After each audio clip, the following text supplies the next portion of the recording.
तुलसी और रहीम एक दूसरे के समकालिक थे और एक दूसरे का बड़ा सम्मान करते थे। तो हुआ ये कि तुलसीदास जी के पास एक औरत आती है अपनी बेटी की शादी की सहायता मांगने। तुलसीदास बोले, मैं तो कुटिया में रहने वाला ब्राह्मण हूं, मेरे पास तो धन है नहीं कि मैं आपकी सहायता कर सकूं।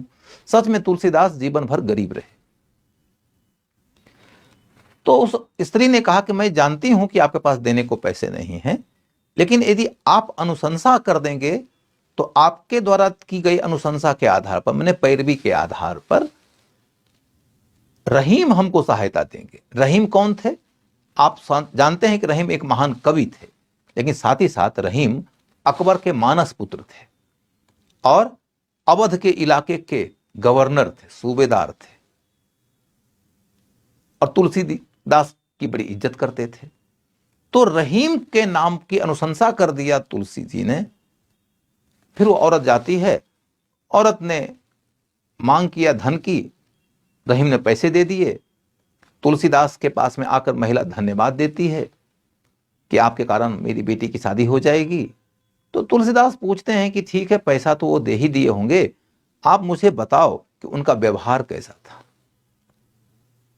तो महिला ने बताया कि जब वो हमको दान दे रहे थे, दान देने के लिए जब हाथ उनका ऊपर उठा तो उनकी आंखें झुकी हुई थी।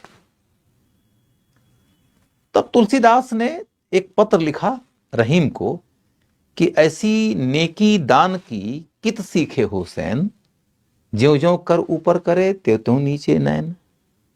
दान की इतनी अच्छी शैली कहां से सीखे हो भाई, कि जब दान देने के लिए हाथ ऊपर करते हो तो आंखें झुक जाती है।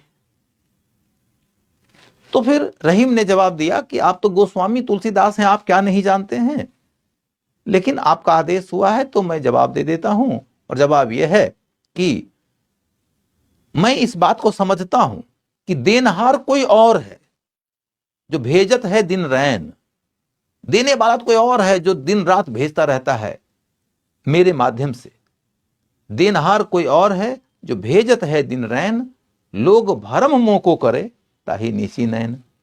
लोगों को मेरे नाम का भ्रम हो जाता है, इसलिए आंखें नीची हो जाती है मेरी। तो कुल मिलाकर देखो तो तुलसीदास और रहीम एक दूसरे के समकालिक है।